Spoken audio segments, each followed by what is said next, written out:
Selamat pagi Bapak Ibu, Saudara yang terkasih. Kita berjumpa kembali di dalam Hikmat Pagi Keluarga. Kami dari keluarga Bapak Yosua. Saya Yosua. Dan saya Tata. Pagi ini kami mengajak Bapak Ibu Saudara sekalian untuk merenungkan sebagian dari firman Tuhan yang akan disampaikan oleh Ibu Betty. Marilah kita berdoa yang akan dipimpin oleh Bapak. Ya, mari kita bersama-sama berdoa. Allah Bapa kami yang bertata dalam kerajaan surga yang mulia, Bapa yang kami puji, kami sembah, kami muliakan di dalam nama Tuhan Yesus Kristus dan Allah Roh Kudus yang selalu memimpin dan menyertai setiap kehidupan kami dan kehidupan keluarga kami. Terima kasih Tuhan untuk kesempatan pada pagi hari ini kami boleh bersama-sama merenungkan sebagian dari firman Tuhan.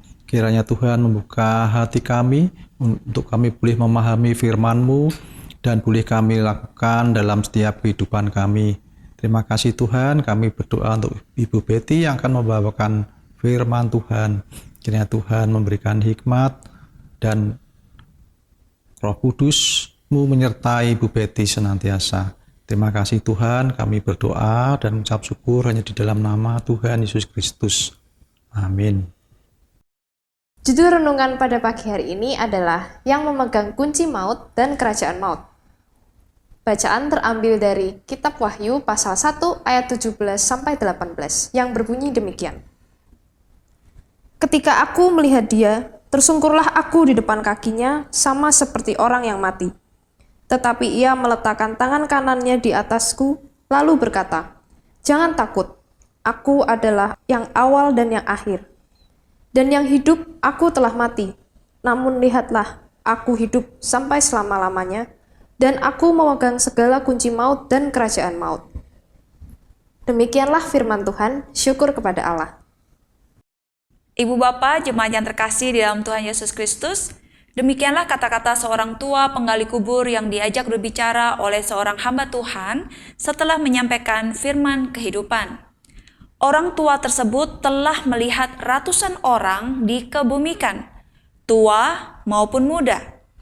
Namun ia mengaku bahwa ia sendiri merasa takut menghadapi kematian dan apa yang terjadi di balik sana sesudahnya penghakiman itu. Tetapi mendengar cerita lama yang sudah sejak dahulu diberitakan mengenai kematian, bahwa Kristus untuk orang-orang berdosa, ia menyapu air matanya dan berkata, "Sekarang perasaan takut saya telah lenyap. Saya mengerti bahwa Yesus Kristuslah yang telah menanggung kematian itu. Ia mati agar saya boleh hidup." Kebangkitan Yesus adalah pertama kalinya dalam sejarah manusia ketika seseorang bangkit dari kematian dan tidak akan mati lagi. Orang lain yang dibangkitkan pada akhirnya akan mati untuk kedua kalinya. Kebangkitan Yesus adalah kekalahan sejati kematian. Sebagai Allah Putra, ia mengatasi kematian sekali untuk selamanya dan berfirman, "Aku adalah yang awal dan yang akhir dan yang hidup. Aku telah mati, namun lihatlah, aku hidup sampai selama-lamanya dan aku memegang segala kunci maut dan kerajaan maut." Wahyu pasal yang pertama ayat 17b sampai 18. Kunci adalah tanda otoritas. Ia berdaulat atas kematian. Kemenangannya atas kematian bersifat permanen dan abadi. Fakta bahwa Kristus telah menaklukkan kematian berdampak secara kekal bagi kita. Kabar baik, yaitu Injil, didasari oleh kemenangan Kristus atas kematian. Tanpa kebangkitan, tidak ada Injil, tidak ada harapan bagi kita sama sekali. Dan jika Kristus tidak dibangkitkan, maka sia-sialah kepercayaan kamu dan kamu masih hidup dalam dosamu. 1 Korintus 15 ayat 17.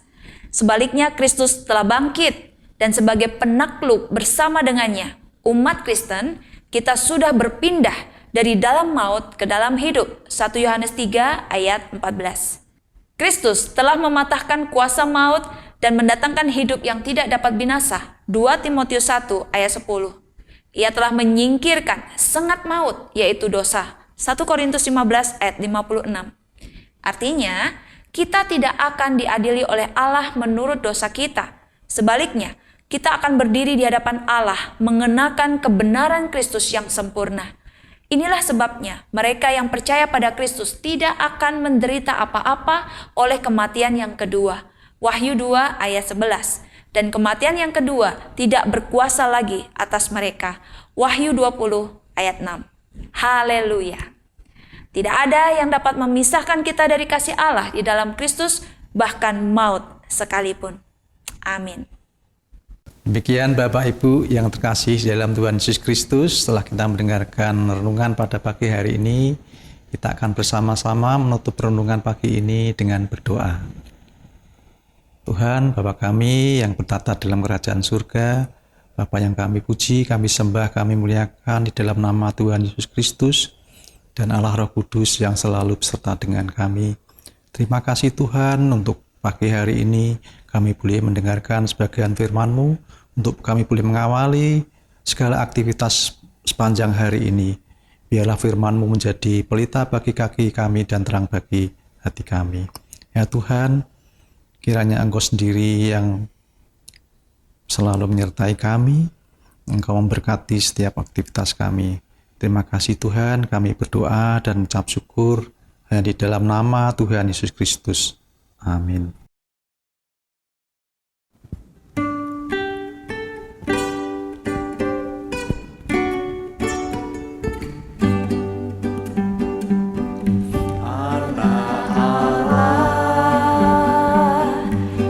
Yesus namanya menyembuhkan, memulihkan, bahkan mati,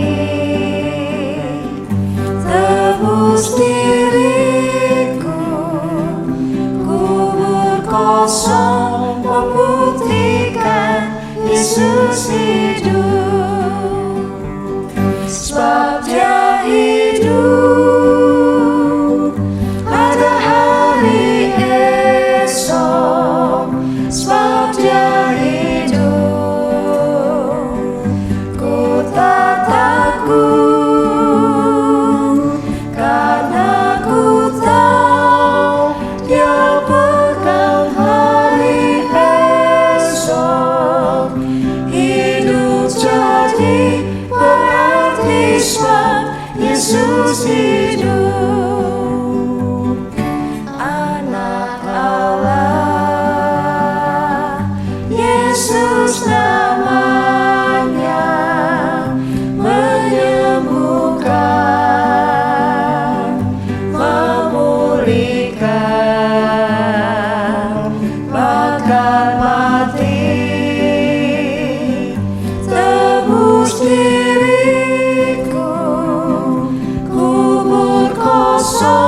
membuktikan Yesus hidup.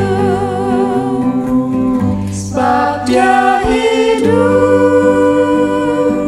ada hari esok. Sebab Dia hidup, ku tak takut, karena ku tahu Dia pegang hari esok. Hidup jadi berarti sebab Yesus hidup. Sebab Dia hidup, ada hari esok. Sebab Dia hidup, ku tak takut, karena ku tahu Dia pegang hari esok. Hidup jadi berarti sebab Yesus hidup. Hidup jadi berarti sebab Yesus hidup.